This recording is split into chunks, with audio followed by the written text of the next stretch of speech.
안녕하세요. 준의 와일드 리뷰 노아. 노아. 누구나 다 아는 이야기죠. 모른다면 그게 더 이상할 것 같습니다. 세상이 악한 사람들로 가득 차니까 신께서 홍수로 이 세상을 쓸어버리려고 합니다. 그러자 선한 사람인 노아는 신의 계시를 받아 거대한 방주를 지어서 동물들과 가족들을 태운 다음 구합니다. 그리고 그들은 새로운 세상에서 행복하게 살았답니다. 끝! No, no! 노아의 이야기는 그렇게 밝은 이야기가 아닙니다. 굉장히 무시무시한 이야기예요, 사실은. 세상이 멸망하는 아포칼립스 이야기예요. 가볍게 다룰 이야기가 아니란 말이죠. 그리고 노아의 이야기를 담은 이 영화는 호불호가 굉장히 갈리는 영화입니다. 그 이유는 세 가지죠. 첫 번째 이유는 바로 소재에 있습니다. 그 어떤 영화이든 그 어떤 작품이든 중심이 되는 주제가 종교라면은 논란이 생길 수밖에 없습니다. 그럴 때는 대중과 종교계 양쪽 그룹을 모두 다 만족을 시켜야 합니다. 하지만 쉬운 일이 아니죠. 성공한 예로는 킹덤 오브 헤븐, 이집트의 왕자, 또 브루스 얼마이티 등이 있겠군요. 노아가 이 반열에 오를 수 있냐 물어본다면 글쎄요. 성공했다고 하기에도 애매하지만 그렇다고 실패한 것은 아닙니다. 어쨌든 논란이 되긴 됐으니까 참으로 애매합니다. 호불호가 갈리는 두 번째 이유는 감독인 데런 아르노프스키에게 있습니다. 이 사람이 만든 영화는 모두 호불호가 갈린 영화예요. 왜냐하면 자신의 색깔을 굉장히 강하게 드러내는 감독이거든요. 빠른 화면 전환과 스타일리시하지만 약간은 어지러운 편집 그리고 뛰어난 심리 묘사 이것들이 이루어져서 대박을 터뜨린 경우가 블랙스완 그리고 더 레슬러입니다. 하지만 이 감독의 다른 작품들은 굉장히 호불호가 갈린 영화죠. 노아도 그런 영화들 중 하나인데요. 제 생각에는 이 감독의 연출이 너무나도 강렬하다 보니까 이것을 좋아하는 사람과 싫어하는 사람이 굉장히 극명하게 나뉘는 것 같습니다.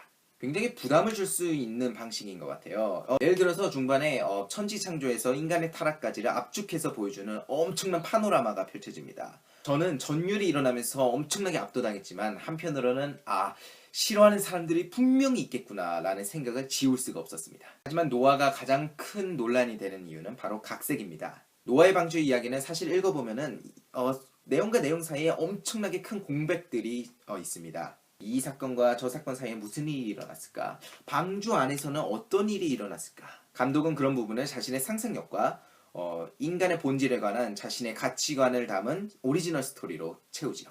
그리고 이 부분에서 평가가 극명하게 갈립니다. 이 영화가 보여주는 노아의 이미지는 우리가 평소에 머릿속으로 생각하는 노아의 이미지와는 사뭇 다릅니다. 우리가 노아를 생각할 때 신의 말씀에 순종하는 착한 사람의 이미지를 생각하죠. 영화 중간까지의 노아도 그렇습니다. 생명을 사랑하고 가족을 아끼고 신의 말씀을 따르는 굉장히 착한 사람이죠.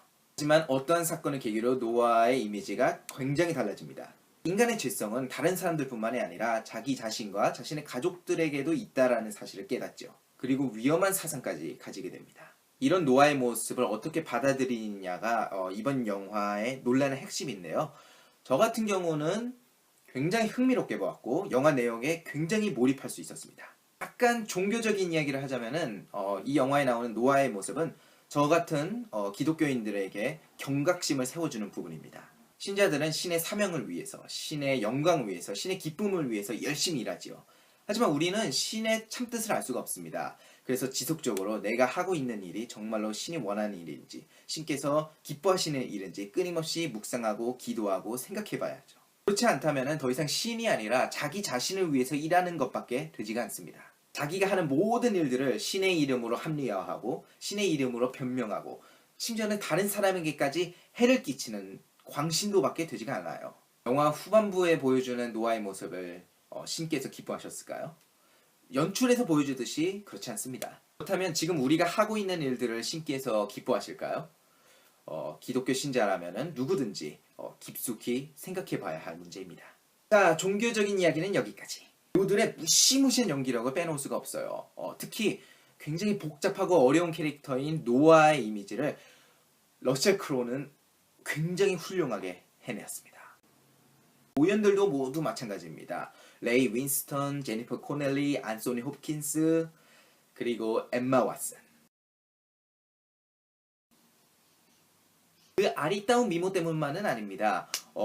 엠마 왓슨이 맡은 이 캐릭터가 스토리 전체에 굉장히 중요한 역할을 하는데 그 부분을 훌륭하게 연기해낸 것 같아서 너무나도 기쁩니다. 한 가지 아쉬운 점이 있다면 영화가 조금 너무 길었다는 점입니다. 대홍수가 중반에 일어나다 보니까 방주에서 일어나는 후반부는 아무리 감독이 전하고자 하는 메시지가 그 부분에 집중돼 있다고 하더라도 조금 처지는 느낌이 드는 건 사실입니다. 아무튼 굉장히 복잡하고 굉장히 어려운 영화였습니다. 이 영화에 대한 평가는 이 영화를 본 관객들에게 달려있죠. 하지만 몇몇 사람들은 제가 이해를 할 수가 없어요. 첫 번째는 영화를 보지도 않고 욕하는 사람. 두 번째는 성경을 100% 따르지 않았다고 욕하는 사람. 이건 영화지 다큐멘터리가 아닙니다. 그리고 픽션이 가미되었지만 성경이 전하고자 하는 메시지는 강렬하게 드러나 있습니다. 죄, 타락, 죽음, 자비, 그리고 사랑. 이것들이 어떻게 드러나는지는 스포일러가 될 수 있으니까 여기서는 말씀을 못 드리겠습니다. 스포일러를 감수하고라도 그 메시지를 알고 싶으신 분들은 제 아래 디스크립션에 굉장히 훌륭한 리뷰 링크를 걸어 놓았습니다. 한번 참고해보세요. 정리하자면 호불호가 갈릴 수밖에 없는 소재와 연출, 조금은 길지만 나 자신을 돌아보게 만드는 스토리, 배우들의 무시무시한 연기력과 강렬한 영상미. 마지막 제 점수는 별 4개! Great movie! 이상준의 와일드 리뷰였습니다.